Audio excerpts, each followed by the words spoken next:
For years, negotiations between the European Union and India on a free trade agreement have been at an impasse. Since talks began in 2007, discussion has dragged on for over a decade and a half, snagged by everything from agricultural tariffs to intellectual property rights. Despite the enormous economic potential, India is one of the world's fastest-growing economies in the EU, its third-largest trading partner. The two sides simply managed to bridge their differences. But in recent years, a surprising new dynamic has begun to shift the balance. The world of defense and military business. For the EU, the benefits of a trade deal with India are clear. India boasts a population of 1.4 billion, a rising middle class, and a government eager to attract investment. European exporters eye vast markets for cars, chemicals, pharmaceuticals, and machinery. India, meanwhile, hopes to widen its access to cutting-edge technology and European know-how, which could supercharge its manufacturing ambitions and create millions of jobs.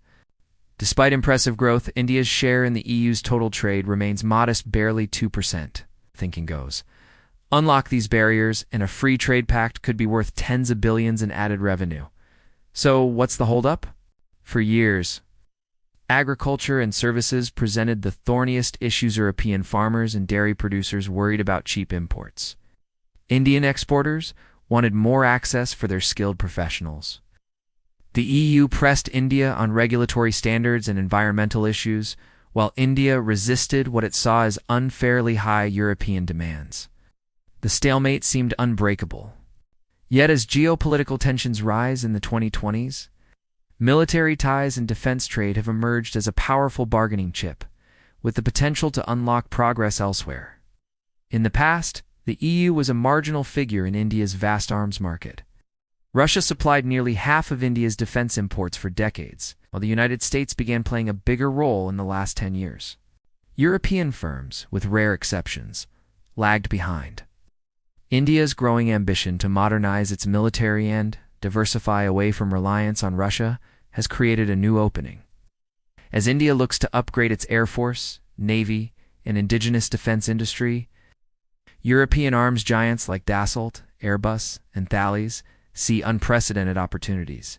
The 2016 Rafale fighter jet deal with France was just the beginning. German submarines, Swedish aircraft, Italian maritime sensors, and European Union-backed drones are all under consideration. India wants not only to buy the latest assets, but to make in India, to coax European firms to set up local manufacturing and transfer technology for homegrown defense innovation. This is where the free trade talks could take a decisive turn. India is acutely aware that its negotiating clout grows as its market becomes more attractive. To European defense contractors, the desire for preferential access to high-value military contracts could motivate EU policymakers to compromise where they might otherwise dig in their heels. From the EU's perspective, defense deals aren't just about selling planes or tanks. They're channels for industrial partnerships, data sharing, and long-term strategic alliances. That's why some observers believe military business could shift the entire trade calculus. Instead of wrangling endlessly over cheese quotas and investment rules, both sides now see tantalizing strategic advantages. For the EU, securing a larger slice of India's defense pie means jobs at home and greater clout in the Indo-Pacific.